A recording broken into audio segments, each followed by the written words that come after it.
রিক্সা। আম্মু দেখো দেখো খেত আঙ্কেলটা। বাবা দেখো খেত আঙ্কেলটা। কথা বলে চলো বাসায় চলো।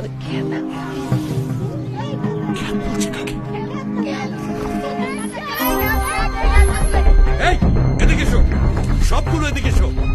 খেত আঙ্কেল আমাদের দেখেছে? খ্যাত আঙ্কেল কি? আমি কোন দিক দিয়ে খ্যাত? আপনি তো খ্যাতি।